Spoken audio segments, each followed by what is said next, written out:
Mr. Right here with the spell set called Origin tutorial explanations and how to play through. With this, it should explain a little bit of everything since a few people have questions about what things do, where they go, blah, blah, blah. So, without further ado, I'm going to go ahead and go to that Discord right there, you know what I'm saying? I'm going to kill that volume too. Go to the Discord, have all kinds of questions, comments, anything that you need to ask, any bugs that you need to report, any updates with other games that you want to keep involved in. Go ahead and press that Discord. It's free to join. It's little hassle. The community is great. I'm there, blah, blah, blah. Yeah, let's go back. All right, so with progress, you get to see what you've been doing in the game so far. You'll notice that black borders, achievements and leaderboards at the bottom there. Black borders are where specific cards have this particular frame around them. So every playthrough you go through, no matter if you win or you lose, as long as you fight the boss of that particular stage, you'll get a black border card.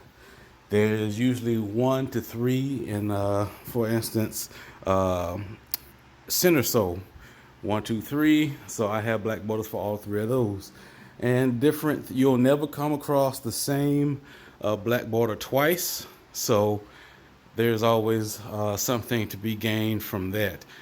Those black border cards will automatically be put into your deck regardless of what you're playing if it is unlocked.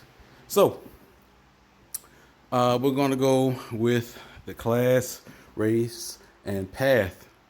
With this, all you see different numbers by every one of these. That's how many times I've completed the game with that particular class. Same thing with race and same thing with path. I'm going to go with monk. To me, I love monk in every game, no matter the game. If it's monk, I'm playing it. I like going with Dragonborn simply because of the early setup you can have and you can one-shot things with its racial card. Other I would go with is Elf because of the dual paths that you can choose. So we're going to go with the Darkness Path, Dragonborn Monk, or we can go with the Path of Ice. Both of these are meant for control. Black or darkness is for discard. This is more for countering and controlling. Nature is for buffing and healing. Fire is, of course, your aggression. And light is your healing primarily, and a little bit of minion base. So with that, I'm going to again go with the darkness path. I just got a notification.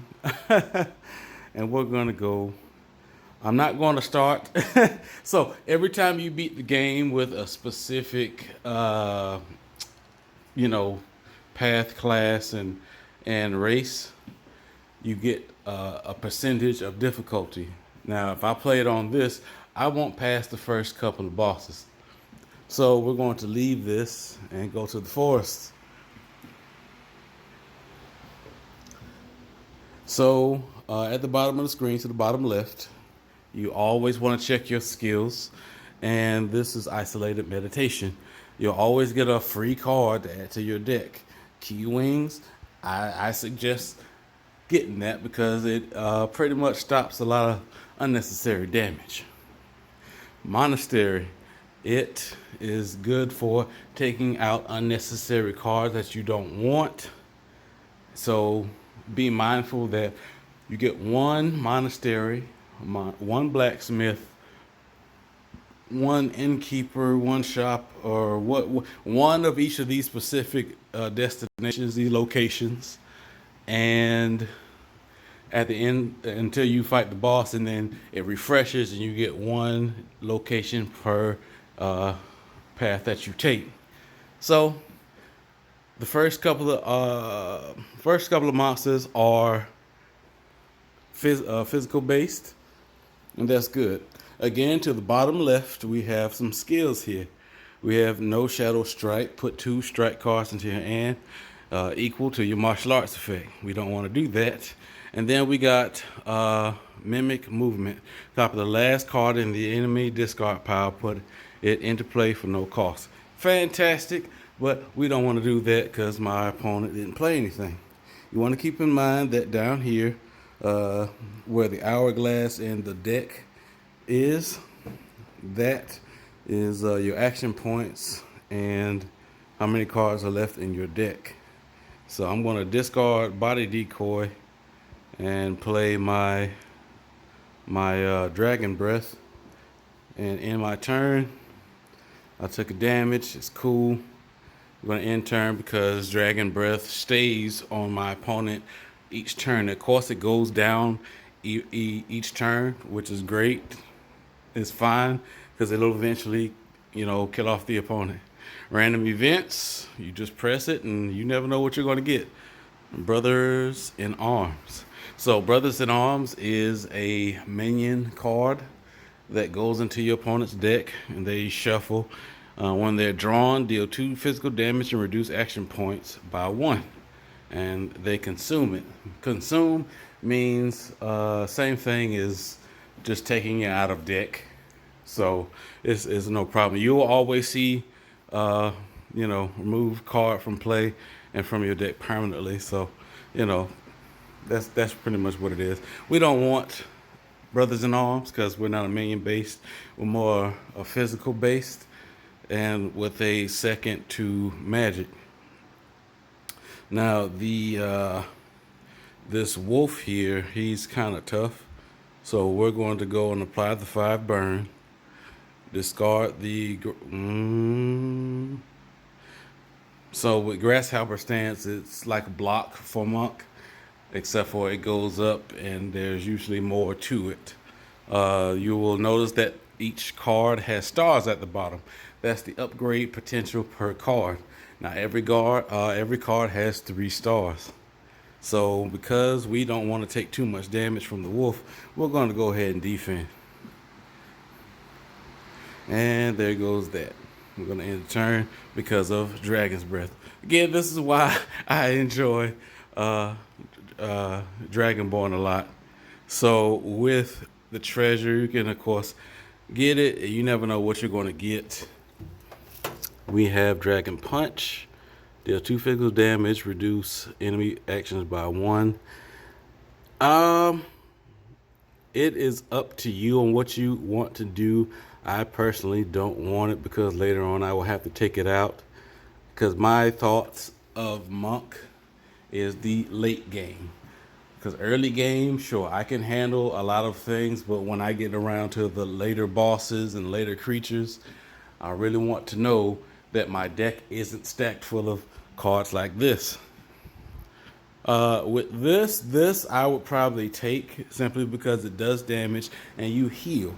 So we will take that, and it's just 1 card. With Blightstone, it's not necessary to take, so we'll go ahead and pass that treasure on up. Now, as you notice that the creatures are leveling up, and that's going to happen throughout the whole game. So we're gonna use the monastery just so it can get off of our screen. We want to get rid of Body Decoy and clear that. Go for the random event. Always go for the random events first because sometimes it might just be something that will aid you, like in a level up or healing or whatever. Gain 1 card, and lose 1 action. It's not necessary because you'll it's a mind trick type of thing. If you gain 1 card, you lose that 1 action. You pitch that 1 card and still keep that 1 action. I want to gain as much action points, and secondly, gain as much MP as I can. So we're going to go with the pesky imp.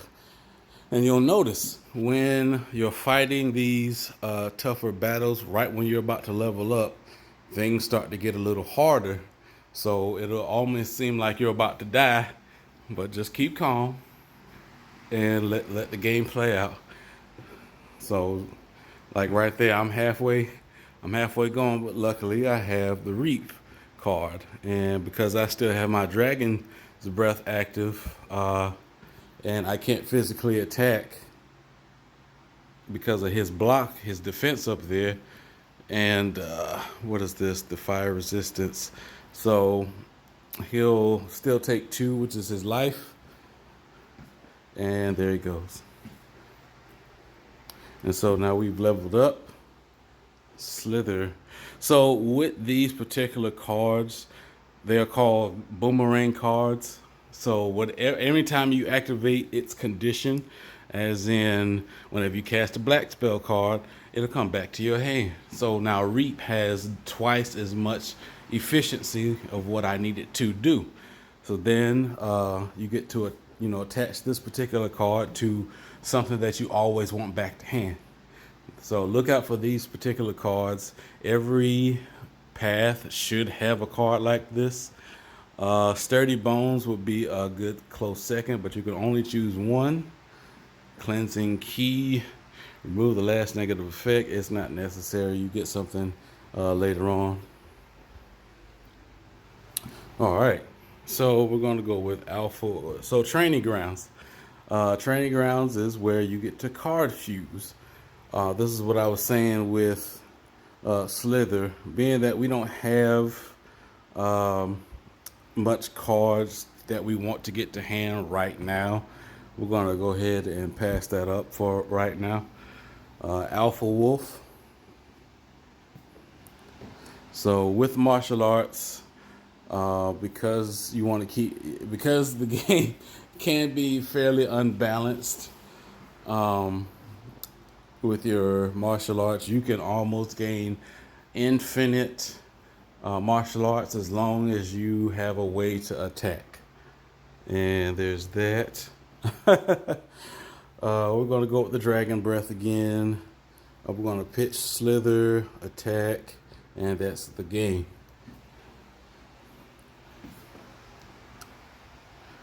All right, Blacksmith. We have 10 gold. We've been holding out on Blacksmith. If you ever see Blacksmith and you're playing Monk, always wait till you get 10 gold, because the first card that you want to max out first is your martial arts.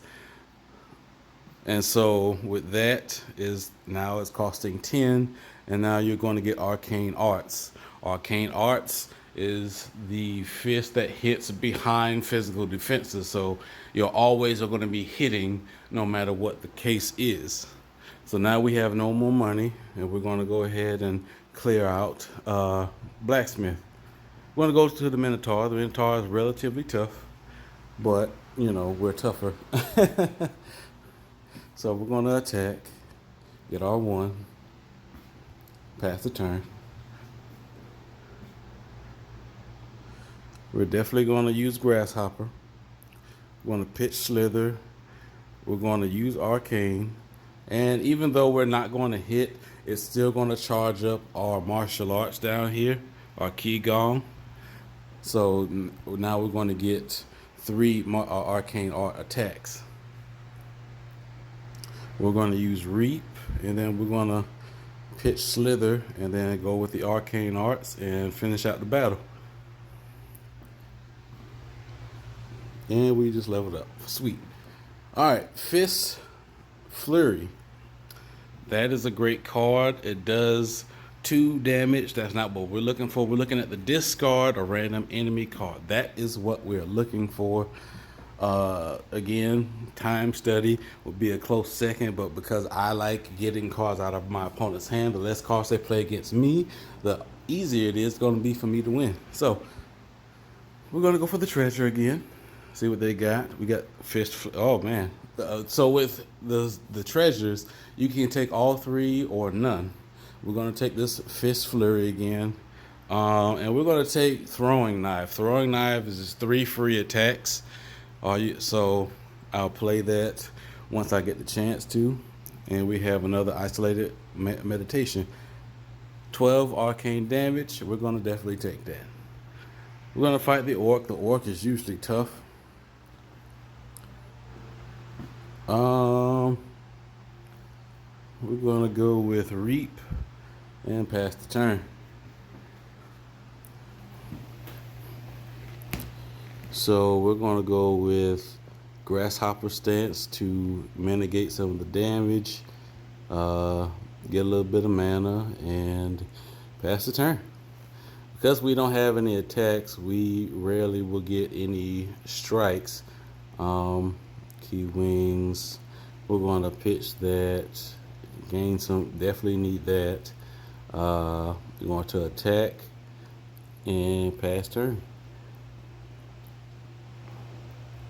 All right, so this is what I mean by your HP being low around the time it takes to level up. But some creatures are relatively hard, so I could go with the key explosion and just finish it, but I do want to save that. So with the knife, you get 3 free attacks, and there you go.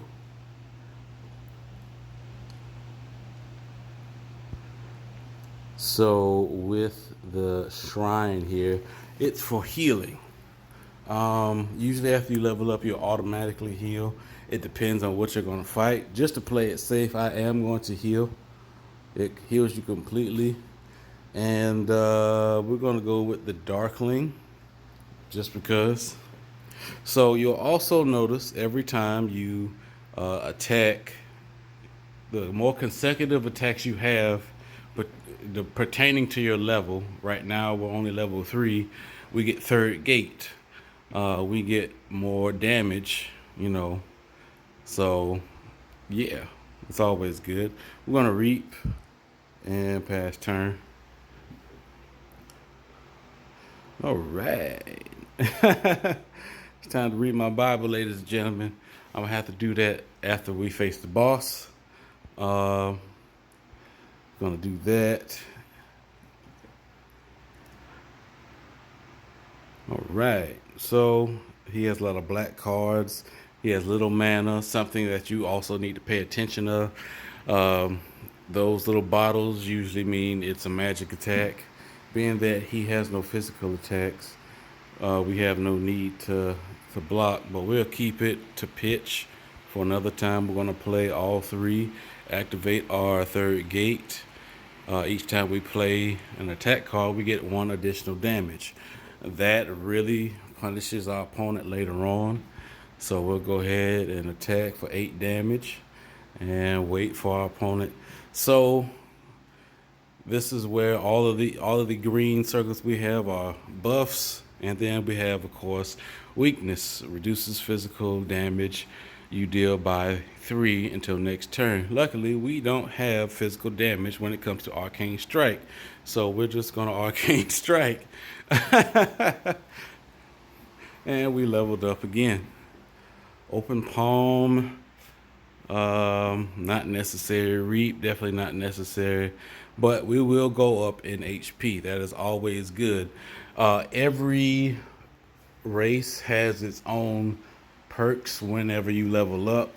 For that time, I had extra this, extra that, bonuses to this, bonuses to that. Now, you also notice that we have a second skill down here. Discipline, upgrade a card for free for every 8 battles. That is a must. So, with that, we're probably going to go with Mana Palm, because we want to keep our mana up when we start getting better spell cards. What is this? Okay, so with this particular encounter, only Elf and Dragonborn have the keen sight or keen vision ability. So if you play anybody else, you'll be forced to fight this fight. I, of course, don't want to. Oh, we have a merchant. We have 37 gold. We're going to go to the merchant. What? Oh, okay. So 2 key cards here is the 10-meter punch, which is a must. This is probably what I would attach Slither to, so I can deal heavy amounts of damage. So that's 12 damage, physical damage, of course. Roundhouse kick. Remove 2 if enemy has no. So roundhouse kick is an option if you're fighting a lot of magical creatures, just to get their mana down. But I'm looking at is Nightmares. Nightmares discards 3 random cards from my opponent. That is a very effective card on its own. Of course, we have, what is this, Potion of Invincibility. You are invulnerable to damage. That is another card that you probably could get. Being invincible for a turn could really save your bacon in you know, the later coming fights. But we'll skip that for this time. We want to go for the random event. Uh, we want to keep our HP kind of high, so we won't take that. And we don't necessarily have to fight the Elder Beast. We're just going to go with the Wood Ogre. Being that we have more HP than and MP than the Wood Ogre, this is more than likely going to be in our favor. We're not needing that. We will use Reap, and we will attack, and pass. Activate our third gate. We will pass on Slither. Use Fist Flurry to get something out of their hand. Key Explosion, and attack, and gain.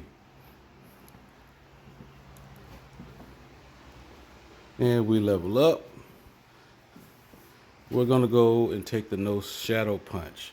As much as I want to take Quick Hands, Shadow Punch is essentially a Quick Hands. It's the same boomerang effect